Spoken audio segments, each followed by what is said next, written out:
अचलपूर उपविभागातील 20 ग्राहकांना बसविण्यात येणाऱ्या स्मार्ट मीटर विरोधात राष्ट्रवादी काँग्रेसच्या महिला नेत्या सुरेखा ठाकरे यांच्या नेतृत्वाखाली आंदोलन करण्यात आले। वीज वितरण कंपनीचे कार्यकारी अभियंता अंधारे यांच्या कार्यालयात तब्बल 2 तास सुरेखा ठाकरे यांनी ठिय्या मांडून निषेध व्यक्त केला। या आंदोलनादरम्यान त्यांच्या समवेत अनेक महिला वीज ग्राहक उपस्थित होते। सुरेखा ठाकरे यांनी आपल्या जवळील वीज बिलांचा गठ्ठा कार्यकारी अभियंता अंधारे यांच्या समोर ठेवत स्मार्ट मीटर बसविल्यापासून वीज बिलात प्रचंड वाढ झाली असून सर्वसामान्य नागरिकांवर अन्याय होत आहे असा आरोप केला। त्यांनी पुढे सांगितले की शेतकऱ्यांच्या विविध तक्रारी प्रलंबित आहेत, भरमसाठ आलेली बिले कमी करून देण्यात यावीत आणि ग्राहकांना दिलासा मिळावा, अन्यथा आम्ही उग्र आंदोलन छेडू। सुरेखा ठाकरे यांनी स्पष्ट इशारा दिला की आम्ही आता पुढे कोणताही स्मार्ट मीटर बसवू देणार नाही।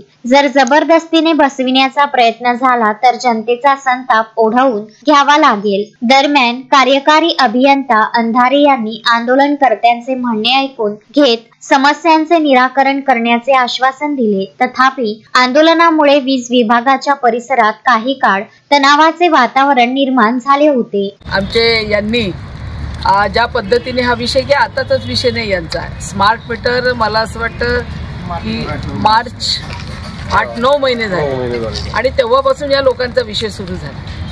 आता स्मार्ट मीटरच्या आधी सुद्धा जेवढं कंजम्पशन होतं, जेवढे युनिट जळत होते त्याच्या कंपॅरिझन मध्ये आज युनिट तेवढे जळतात आहे 5-50 किंवा उन्हाळ्यामध्ये कूलर वगैरे हा भाग असेल, पण तरी सुद्धा तिपटीनं आणि चौपटीनं जर पैसे वाढत असेल तर ते बिल 250चं असेल तर हे बिल 1500चं आहे। म्हणजे एवढा फरक आहे।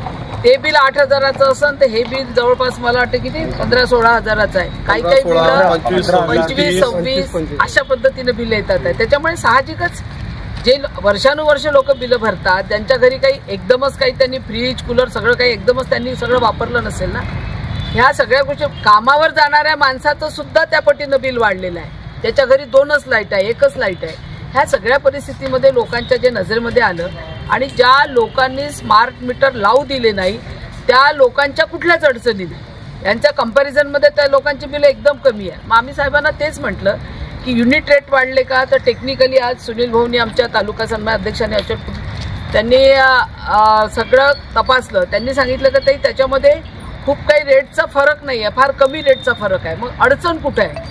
मग मीटरमध्ये फॉल्ट आहे का की त्याच्यामध्ये टेक्निकली काही फॉल्ट आहे, नेमकं काय आहे हे विचारण्यासाठीच आज आम्ही इथे आलो। आणि शेवटी अधिकाऱ्यांना काही पूर्ण उत्तर ते टेक्निकली त्यांच्या नियमात बसणारच उत्तर देतात, त्याच्या पलीकडे ते बोलत नाही। पण स्मार्ट मीटरमध्ये निश्चितपणे गडबड आहे एवढं मात्र माझ्याही लक्षामध्ये आलं, कारण एवढ्या तक्रारी एकदम वाढणं ही काही साधी गोष्ट नाही। रायला जिल्ह्याचा प्रश्न, अंजनगावला तक्रारी होत्या, चांदूर बाजारला तक्रारी होत्या, दर्यापूरला तक्रारी होत्या, सर्वीकडेच मीटरच्या तक्रारी आहे। पण समाधान भाऊ, सुनील भाऊ यांनी जे रस्त्यावर येऊन मेहनत घेऊन त्यांनी जो हा प्रयास 9 महिन्याचा केला आणि बिलं भरले नाही, त्याच्यामुळे वारंवार साहेबांना असं वाटतं की वडगाव, फत्तेपूर, परसापूर या भागातल्या, हरम या भागातल्याच लोकांच्या तक्रारी आहे। असं नाही, तक्रारी सर्वच आहे, पण यांना बोलता येत नाही। आज आम्ही सांगितलं की आणि त्यांनी लाईन तोडायचे आदेश दिले, लाईन तोडल्या जाणार नाही, लाईन जर तोडल्या गेली तर मोठं आंदोलन आम्ही करू। दुसरा विषय असा, यांच्या बिलामध्ये त्यांनी कपात करून द्यावी, एवढे बिल ते भरू शकणार नाही 50%, कारण ते दुरुस्त करूनच त्यांना द्यावे तरच हे लोक बिल भरतील असं साधारण इथे ठरलं। त्याप्रमाणे जर अधिकाऱ्यांनी ती स्टेप घेतली नाही तर पुढची स्टेप सामान्य जनतेसोबत आमची राहील। अचलपूर येथून पंकज साबूसह सुनील देशपांडे यांचा हा वृत्तांत।